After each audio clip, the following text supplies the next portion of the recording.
and they're not sure whether they will have, ngayon as a political analyst, wala silang numero kahit na sa Kongreso.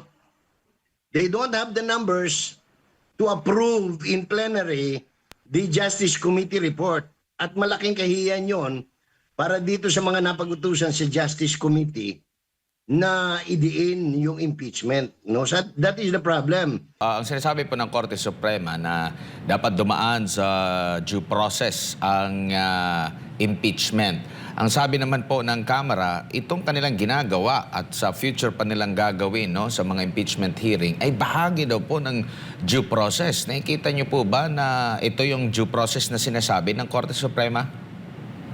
Well, the Justice Committee will always insist that what they're doing is part of their due process.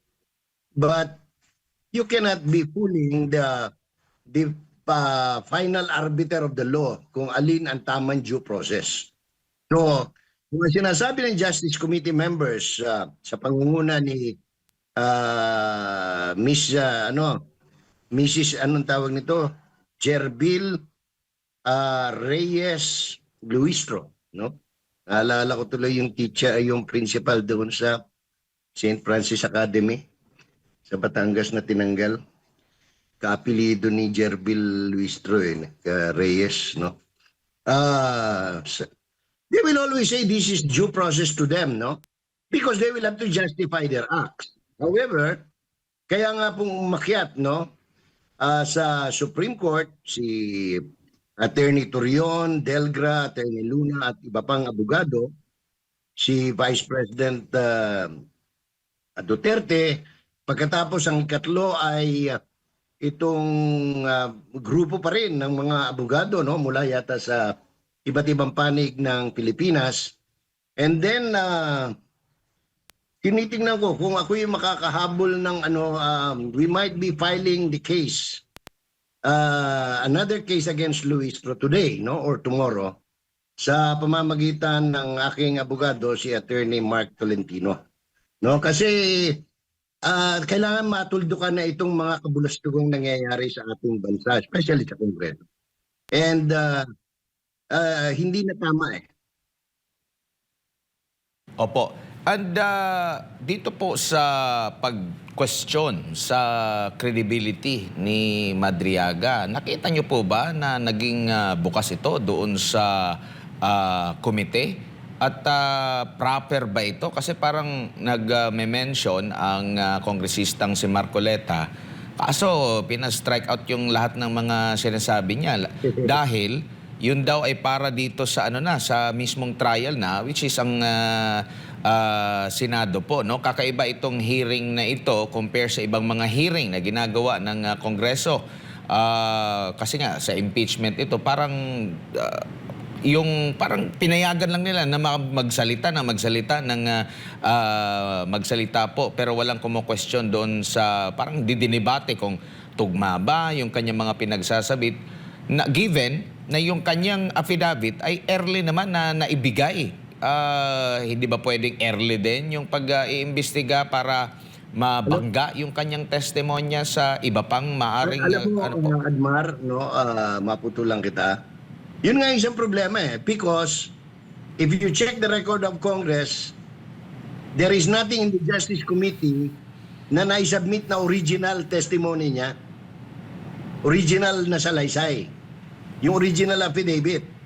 So bakit nila tinanggap yung supplemental affidavit niya na hindi inilagay sa record ng Justice Committee yung original niyang affidavit? So doon pa lang may sablay na naman, no, sa kanilang ginagawa na sinasabi lang tamang daan sa anong pangalan nito, sa due process nila.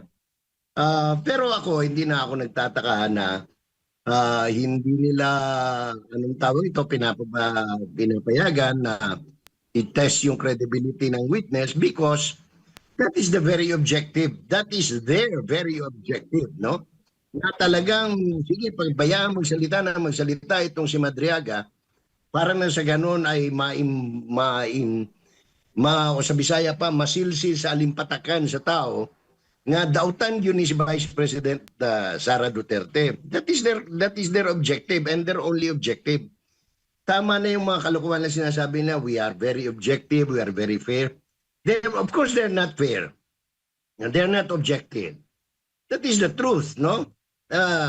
Yan ang mga nagdudumilat na katotohanan. Pangalawa, tingnan mo na lang yung ano ngayon, unti-unti nilang nilalabas kung ano-anong mga pali. Sila na nagpapaliwanag doon sa mga kapalpakan sa testimony ni Madriaga, pati yung motor. O tingnan nyo, yung motor nakarehistro kay Madriaga. O yan ay katibayan na against Sara. Kailan pa? Wala nga dokumento na nagpapatunay na nagbigay ng pera si Duterte kay Madriaga na yung anong tawag nito, may turnover binigay. Oh, Ramil, ito yung motor mo, mahilig ka naman sa motor, madisgrasya ka sana. Walang ganun eh. Oh, puro basta sa kanila, sige lang. Palabas lang tayo ng palabas ng istorya para nang sa ganon, bandang huli, mabibilog natin yung utak ng Pilipino na masamang tao talaga si Inday. Opo. Yun ang basa ko. Ha? Opo. Sir Jay, sa April 29 na po, posible daw magdesisyon na yung House Committee on Justice kung may probable cause. Ano ho ba yung mga inaasahan? Tingin po ninyo magiging basihan? Legal merits or politika? They already have a decision. Dinidribble lang nila yan. Yun nga, in the hope na habang tumatagal, talagang tumalab yung kanilang gimmick sa taong bayan. Ako, prangka-prangka pag nagsalita, ayoko ng may mga palamuti pa. That is my reading. My reading is, matagal na nilang alam yung ang problema nila, Jade, ganito. Hindi nila mailabas yung kanilang desisyon. Why? Number one, they're not sure whether they will have, ngayon as a political analyst, wala silang numero kahit na sa Kongreso. They don't have the numbers to approve in plenary the Justice Committee report. At malaking kahiyan yon para dito sa mga napag-utusan sa Justice Committee na idiin yung impeachment. No? So that is the problem. Ask anybody inside Congress. They don't have the numbers. Mas lalo na sa Senado. Kaya ang ginagawa lang ngayon, sige, dribble na lang natin ng i-dribble ito hanggang sa hopefully, maniwala ang taong bayan sa kalokohan natin at mapaniwala, masira si Inday. So yun ang talagang katotohanan dyan. Wala silang numero kahit na sa plenaryo. Tingnan mo lahat ng dating kakampi ni Speaker, former Speaker Ferdinand Martin Gomez Romualdez. Wala na. Naglipatan na ng grupo. May lumipat sa Federal, may lumipat sa National Unity, may lumipat sa PDP Laban. They don't have the numbers. Unfortunately for Luis Rodon and company, they don't have the numbers. That's why they cannot come up with a committee report and submit it to the plenary. And then, isa pang problemang malaki, even assuming arguendo na lulusot yan sa plenaryo by virtue of the compass of Sandro Marcos, hindi pa rin lulusot sa mataas na kapulungan. Kasi they don't have the numbers. Yun nga lang committee report ni anong pangalan nito? Nakakatuwa yung yung mga ginagamit na term nila Lacson tsaka yung ungas tsaka ulol, no? Wala nga gustong pumirma Wala nga gustong pumirma. Ano pa lang yun determination pa lang yun. Ang rason bakit? Sapagkat wala ayaw ibanggitin sa committee report ni Lacson sa Blue Ribbon yung mga mastermind doon sa flood control.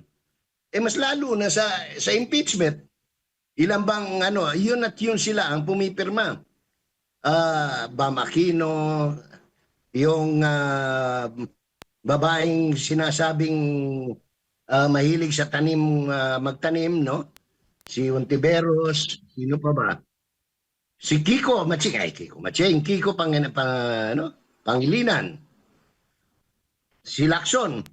Saan ka naman nakakita very uncommon, Admar, Jade, na committee report ng Blue Ribbon, bumoboto yung presidente ng Senado. It doesn't happen very often. But dito, para lang dumami yung nakapirma, pumirma si Soto, pumirma si Lacson, pumirma yung tatlong miyembro ng Three Musketeers, no? Kaya may 5. Walang gustong pumirma. Kasi paano ka naman pipirma? Pipirma ka ng ang issue flood control. Anomaly, skandal, korupsyon, pero wala kang mastermind. Ano yan, bigla na lang sumulpot, parang kabuti.